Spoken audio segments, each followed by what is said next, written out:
बिल्लाहिमिनश्शैतानिर्रजीम बिस्मिल्लाहिर्रहमानिर्रहीम।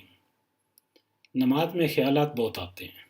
ये सवाल था जो कि डिस्कस हो रहा था। तो मैंने अर्ज़ किया कि देखें, हमारी ज़िंदगी में हमारी जो पोजीशन है वो हर लम्हे बदलती है। हम कभी एक सेकंड में अल्लाह के दोस्त होते हैं और कभी शैतान के दोस्त होते हैं। There is no neutral position. और हमें पता होता है कि हम इस वक्त किसके साथ हैं। जब आप बाज़ारों में घूम रहे हैं, झूठ बोल रहे हैं, ग़ीबत कर रहे हैं, हंसी मजाक कर रहे हैं, वक़्त ज़ाया कर रहे हैं, लाफ़ो गुज़ाफ़ कर रहे हैं, गप्पे हाँक रहे हैं, तो इसमें एक आपका साथी शैतान भी होता है। वो बड़ा खुश होता है। वो कहता है ये मैंने इनको ठीक जगह पे लगाया हुआ है। आप भी खुश हैं, वो भी खुश है, क्योंकि आप उस वक़्त शैतान का एजेंडा प्रमोट कर रहे हैं। अचानक आपने नमाज का इरादा कर लिया तो शैतान बड़ा अपसेट हो जाता है। वो कहता है ये क्या हुआ, ये अभी मेरा दोस्त था, मेरे साथ हंसी मजाक सब कुछ कर रहा था, ये किस तरफ चल पड़ा है, इसका दिमाग खराब हो गया। वो फिर आपको वसवसे डालता है कि यार नमाज की क्या जल्दी है, अभी तो अजान हुई है, बड़ा वक्त है नमाज के लिए।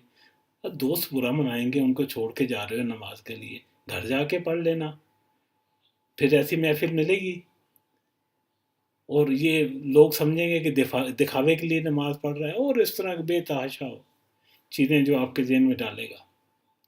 लेकिन अगर आपने मुसम्मम इरादा कर लिया है कि मैंने नमाज पढ़नी है, तो जो ही आपने नियत की तो वो फिर पहले ये जो सिस्टम था उसको डिस्कार्ड कर देगा। एक नया set of thoughts he will bring in to your mind कि वो फलाना काम रह गया था, वो अभी तक नहीं किया, वो बच्चों का फलाने काम करने थे, वो फलाना मसला था फैमिली का, उसका क्या करना है, और इस तरह की बड़ी चीज़ें वो आपके ज़हन में डालता जाएगा। लेकिन इन तमाम ख्यालात के बावजूद आपने नमाज पढ़ ली। रसूल पाक सल्लल्लाहु अलैहि वसल्लम से एक दफ़ा सहाबा कराम रज़ियल्लाहु अन्हुमा ने पूछा कि या रसूलल्लाह, नमाज में वसवसे बहुत आते हैं। आपने फरमाया ऐन ईमान है, यही तो ईमान है। और वसवसों के होते हुए जब आप नमाज मुकम्मल कर लेते हैं तो ये साहिब ईमान की नमाज है, जो कि अल्लाह ताला को बहुत अजीज़ है और वो कबूल है। तो वसवसे आते हैं, आने दे। कुरान पाक में नमाज कायम करना का हुक्म है, यानी नमाज के लिए खड़े हो जाओ। नमाज के लिए खड़ा होना ही नमाज है।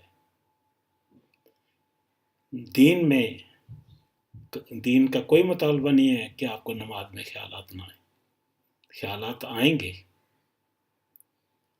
और आते रहेंगे। इसके बावजूद अगर आपने नमाज पढ़ ली तो आपने शैतान को शिकस्त दे दी। और फिर वो जब आप इस तरह रोज़ यही अमल दोहराएंगे तो वो आहिस्ता आहिस्ता आपसे मायूस होता जाएगा और दूर भी होता जाएगा। ये इसी तरह है, जब आप किसी दोस्त का रोज़ कहना नहीं मानते और उसकी बातों पे अमल नहीं करते तो फिर आहिस्ता आहिस्ता उसमें दरार आनी शुरू हो जाती है। दूसरा मकसद जो है, नॉर्मली हमारे मौलवी साहबान वो लेते हैं कि नमाज खुशू के साथ पढ़ें। खुशू अरबी ज़बान का लफ्ज़ है जिसका मतलब है डरना, आजिज़ी, आवाज़ और नज़रों को नीचे रखना। तो जब आप नमाज के लिए आ रहे हैं, आप तो पहले ही अल्लाह ताला से डरे हुए हैं कि उसकी हुकूमत अली ना हो जाए, इसीलिए तो आप नमाज पढ़ने के लिए आ रहे हैं। फिर आप खड़े हो गए, निगाहें नीचे कर ली, आजिज़ी के साथ खड़े हो गए, तो और खुशू किसको कहते हैं। अगर ये खुशबू आप मांगते हैं कि आपको दुनिया जहाँ की खबर ही ना हो, तो ये तो सहाबा कराम रज़ी अल्लाह तआला अन्हुम को भी ना हुई। इसलिए तो वे शिकायत कर रहे थे कि वसवसे बहुत आते हैं। तो क्या हम सहाबा कराम से ज़्यादा इबादतगुज़ार हैं? हम किस बात की मूली हैं? हम पर नमाज फ़र्ज़ है, नमाज पढ़ते जाएँ, वसवसे आएँ, ख़्यालात आएँ, जो भी आएँ, और उसके मुताबिक अल्लाह ताला कबूल फरमाने वाला है। और उसको ये नमाज जो ज़्यादा रुकावटों के बावजूद आप मुकम्मल कर रहे हैं तो उसका उतना ही ज़्यादा सवाब है। बाकी कंसंट्रेशन के लिए एक दो चीज़ें की जा सकती हैं कि जिन चीज़ों से नमाज जो है उसमें ध्यान इधर उधर हो जाता है वो दूर कर दें।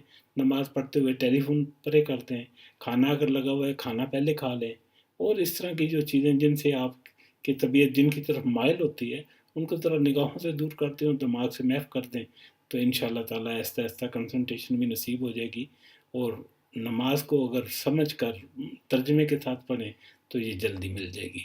اللہ تعالیٰ ہمیں چیزوں کو ٹھیک سمجھنے کی اور ان پر عمل کرنے کی توفیق عطا فرمائے، آمین۔